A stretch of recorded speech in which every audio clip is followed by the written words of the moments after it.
երկուսն էլ հնարավոր է որ զուգակցված լինեն, բայց եթե մանրամասն դիտարկում ենք բոլոր առանձին դերը, իսկապես պարոն Շարմանզյանը շատ ճիշտ նշեց, որ հնարավոր չէ, որ այդ բոլոր դրվագներում կայացվեին ամենավատ հնարավոր որոշումները։ Հետևաբար այս համակցության մեջ կարելի է տեսնել, որ միտումնավոր կատարված քայլեր են։ Բայց եթե հետո էլ ավելացնենք, թե հետպատերազմական իրավիճակում ինչպիսի հռետորաբանությամբ է հանդես գալիս իշխանությունը, այն է Արցախը մոռացության մատնելը, կարելի է ասել, որ այո, նրանց թիվ 1 նպատակը նաև մարդկանց ուղեղներից, գիտակցությունից ջնջելն է Արցախը։ Ճիշտ այնպես, ինչպես անում են օրինակ Շուշիի դեպքում։ Հա, Շուշին մենք այո, հնարավորություն ունեինք հոկտեմբերի 19-ին պահել մեր վերահսկողության ներքո, թե հետո հնարավոր կլիներ ադրբեջանցիներին այնտեղ վերադարձնելը։ Դա կլիներ առհասարակ թե չէր լինի, բայց Շուշին կլիներ մեր վերահսկողության ներքո եւ դա հիմնական կետերից մեկն է։ Բայց տեսեք, պատերազմից հետո սկսվեց շրջանառվել այն թեզը, որ Շուշին դժգույն եւ դժբախտ քաղաք է։ Դե Շուշին, եթե այդքան լավն էր, ինչի այնտեղ ներդրումներ չէիք տանում, մոնումենտի մի քանի, հա, դղյակների նույնիսկ արժեքի այնտեղ ներդրումներ չեք անում, այս բոլորը մարդկանց գիտակցության վրա ազդելու լուրջ քաղաքականություն է, որ մոռացեք, Շուշի չկա։ Ամբիոնից գեթ մեկ անգամ Նիկոլ Փաշինյանը չի կարողացել հստակ հայտարարի, որ Արցախը Ադրբեջանի կազմում չի լինելու։ Չնայած ես իրեն նման հարց տվել եմ եւ խնդրել եմ, որ շատ հստակ այդ արձանագրումն անի։ Մինչեւ այսօր չեն խոսում դեօկուպացիայի մասին, այսինքն այդ հարցերը չկան, հետեւաբար մեզ համար ակնհայտ է, որ այս իշխանությունները հստակ քաղաքականություն են տանում Արցախը մեզանում մոռացության մատնելու։ Եվ հետևաբար այս համակցության մեջ այո պետք է ասել, որ հիմնականում իհարկե միտումնավոր Արցախը եւ Հայաստանը պարտության մատնելու քաղաքականություն է տարվում, այդ թվում նաեւ մարդկանց գիտակցության մեջից Արցախը եւ Արցախին վերաբերող ամեն բան ջնջելը։ Ես կարծում եմ, որ պատերազմից հետո էլ դուք տեսնում եք, որ Սյունիքում ինչպիսի լարված իրավիճակ է ստեղծվել, գոնե մեկ դրվագով արդեն պետական շահին դավաճանության փաստը արդեն կարելի է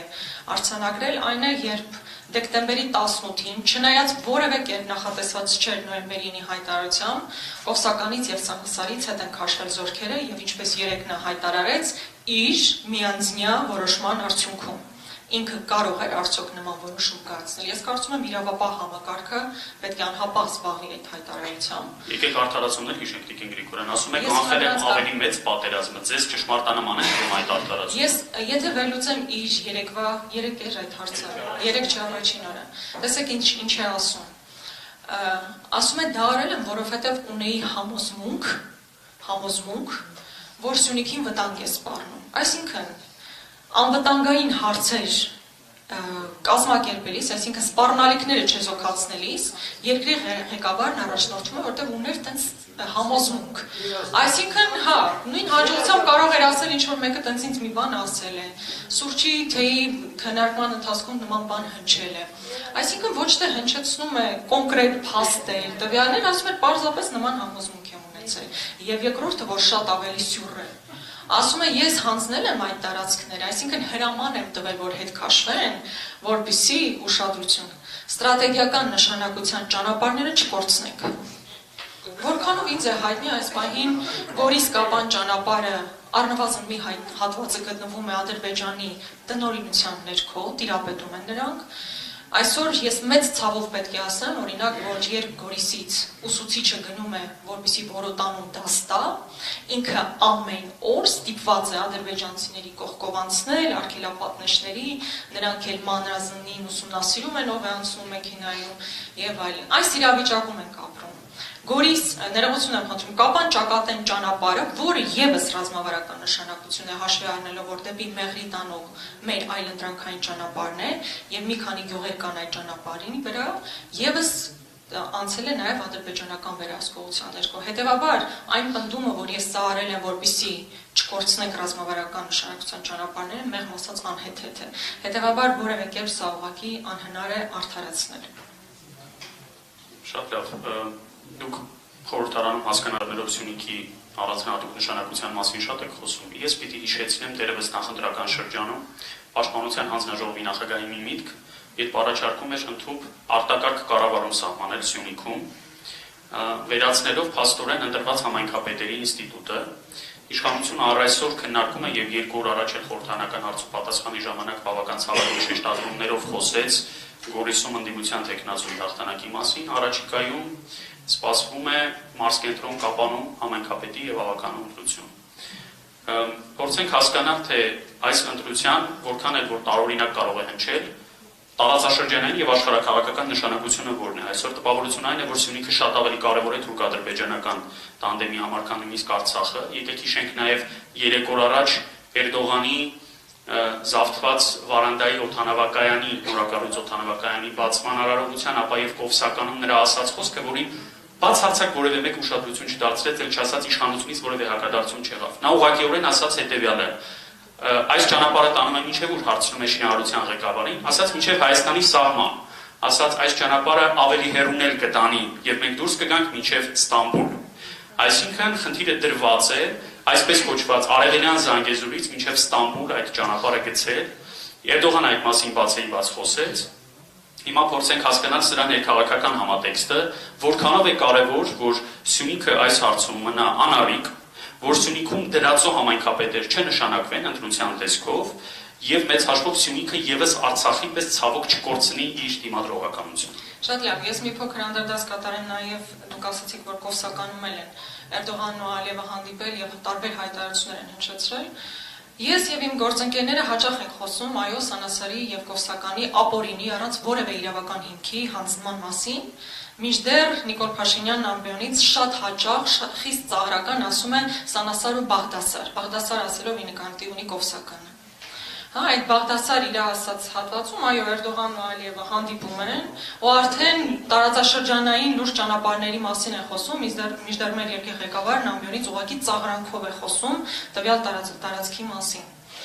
Երկրորդը, պատերազմի ընթացքում Նիկոլ Փաշինյանը գնում է Սյունիք,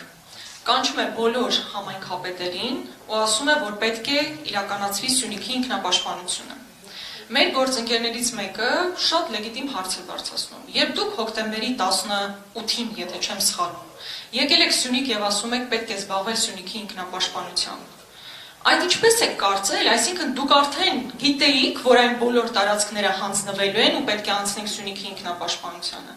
Այս հարցին դեռևս պատասխան չկա, թե ինչու հոկտեմբերի 18-ին մենք պետք է մտածեինք Սյունիքի ինքնապաշտպանության մասին։ Բայց իհարկե Սյունիքի բոլոր համայնքապետերը, մեկտեղելով իրենց բոլոր ուժերը, իրենց համակիրներին, ուղղակի քաղաքացիներին, կառուցել են շատ պինդ առաջնագիծ, ամրացել են մինչև դեկտեմբերի 17-ը, մինչև հրաման է եղել, ինչպես արդեն հասկացանք Նիկոլ Փաշինյանի կողմից հետ քաշվելու։ Մինչև այդ օրը բոլորը վստահեցրել են, որ մենք հետ քաշվելու, որովհետև դա լուրջ անվտանգային սպառնալիքներ է ստեղծելու։ Եվ մարդիկ իսկապես լուրջ բնագիծ էին կառուցել, համոզված լինելով, որ հետ քաշվել չի լինելու։ Մինչդեռ դեկտեմբերի 17-ին, արդեն 18-ին եղել է հրաման, հետ եկեք, եւ այդ օրը կհիշեք հավանաբար, որ Կապանում օդանավակայանի ճանապարհը փակվեց, պահանջում էին բացատրություն, թե այս ինչ է տեղի ունենում, երբ գլխավոր շտաբի պետ ընդամենը մի քանի օր առաջ ասում էր, որ հետ գալ ընդհանրապես բացառվում է, հակառակ դեպքում մենք չենք կարողանալու անվտանգությունն ապահովել Սյունիքի։ Բայց այդ հետ գալն էլ մի օրվա խնդիր չէ, այսինքն դա պետք է լուրջ բանակցությունների արդյունք լիներ, թեև միանձեղ հասկանալի կերպով այդ ամենը որոշել, բայց պետք է որոշվեր, թե օրինակ որ քարտեզների հիման վրա է դա տեղի ունենալու։ Օրինակ մենք հետագային բարձրացինք, որ ադրբեջանցիներն այս պահին Սյունիքում կանգնած են 75-76 թվականի Գենշտաբի քարտեզի հիման վրա։ Այսինքն նման նրբություններ կան, որ բնականաբար բանակցվել են, եւ այդ բանակցողը մի մարդ է եղել եւ ինքն է որոշել, որ օրինակ այսօր Կապանի օդանավակայանի հենց ընդամենը մի քանի մետր այն կողմ կանգնած են լինելու ադրբեջանցիները։ Բայց Սյունիքում իհարկե այս պահին քաղաքական գործընթացները շարունակվում են, դուք հավանաբար երեք նկատեցիք, որ ամբիոնը վերածվել էր քաղաքական քարոզչության կետի, մինչդեռ դա անթույլատրելի է, օրինակ քաղաքացիական պայմանագիր կուսակցության ավականին է դառնալ համայնքապետը Կապանի, ուղղակի ուղիղ քարոզչություն է իրականացնում, որի իրավունքը պարզապես չունի եւ կենտրոնական ընտրական հանձնաժողովը կարծում եմ այս հարցով եւս պետք է զբաղվի։ Ես ձեզ ուզում եմ ասել ու տեղեկացնել, որ Գորիսի պարտությունից հետո բոլոր ուժերը հնարավոր եւ անհնարին կենտրոնացրել են, որպեսզի Կապանում ինչ որ այլ արդյունք գրանցեն։ Եվ սա հասկանալի է, որ ոչ միայն լոկալ խնդիր են փորձում լուծել, ոչ միայն քաղաքական, ներքաղաքական խնդիր են փորձում լուծել, այլ ակնհայտ է, որ պատերազմից հետո նրանք ուզում են Սյունիքի բոլոր համայնքներում ունենան իրենց յուրայիններին, խամաճիկներին, ում կարող են, ովքեր չեն ընդդիմանա, եթե նոր աշխարհաքաղաքական զարգացումներ լինեն։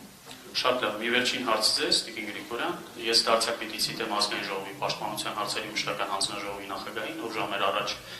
խորհրդանական ճեպազրույցի ժամանակ ի պատասխան լրագրողի այն հարցի, թե ի վերջո երբ է Սևլեջի տարածքից թշնամական զորախումբը դուրս գալու, ուղղակիորեն ասել է, որ մենք այն տարածքներում ենք, որոնք մերն են։ Այն տարածքներում ենք, որոնք մերն են, որտեղ այզին որ չկա, դրանք մեր տարածքները չեն։ Ուղղակիորեն հասկացնելով, որ մենք փաստորեն արդեն նույնիսկ նպատակ չենք դնում, եթե մայիսի 12-ից հետո խոսվում էր այդ տարածքից ամեն գնով թշնամուն դուրս գալ ստիպելու մասին, այսօր նույնիսկ այդ խնդիրը դրված չէ,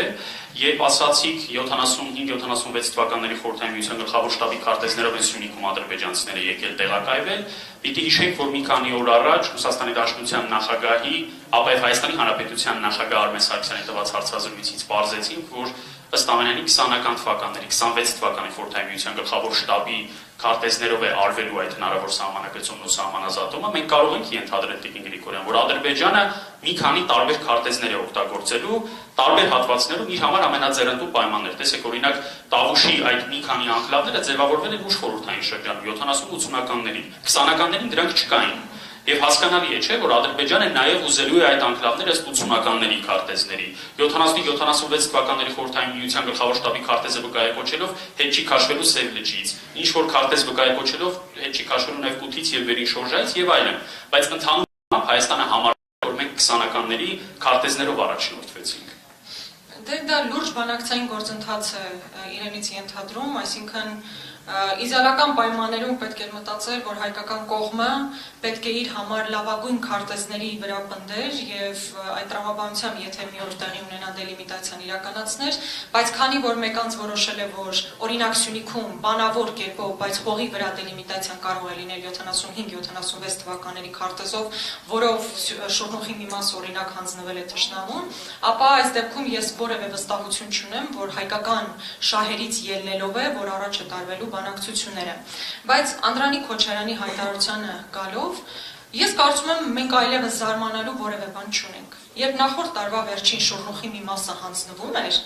այս մարդիկ ամենքը միտեղ պահկված էին, ընդհանրապես դուրս չէին գալիս, հետո տարբեր պատճառներ էին գտնում, թե ինչու է Շորնուխի այդ հատվածը արդեն ադրբեջանական։ Օրինակ վկայակոչելով այսպես բավականին հաջող խոսում են 2010 թվականի վարչատարածքային բաժանման մասին, որն ուղղակի աբսուրդ է, հաշվի առնելով, որ երկրի ներսի վարչատարածքային բաժանումը չի կարող հիմք հանդիսանալ պետական սահմանի համար։ Այսինքն, երբ Շորնուխում այդ ամեն ինչը տեղի էր ունենում, կարելի էր արդեն ենթադրել, որ հետագայի զիջումներն էլ կարող են լինել ուղղակի, այսպես տվել ենք ու վերջ, ոնց որ հաճախ են էլի ադրբեջանական տեղանուններ են հնչում Մենք ինձ համար, գոնե ինձ համար անծանոթ, այստեղ Սյունիքից էլի մարդիկ կան, իրանք էլ վստահաբար այդ ադրբեջանական տեղանունները մինչև վարչապետի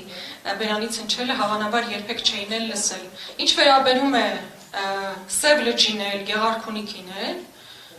ուզեն չուզեն, դրանք հայկական հողեր են, եւ իրենք չէ, որ այդ հարցում որոշելու են, չնայած օրինակ Սևլեջի հատվածում ես չգիտեմ, քարտեզ կա, որտեղ ցույց է տալիս, որ դա ադրբեջանական է։ Այլ բան, որ այս իշխանությունները որոշեն, որ դա ադրբեջանական է։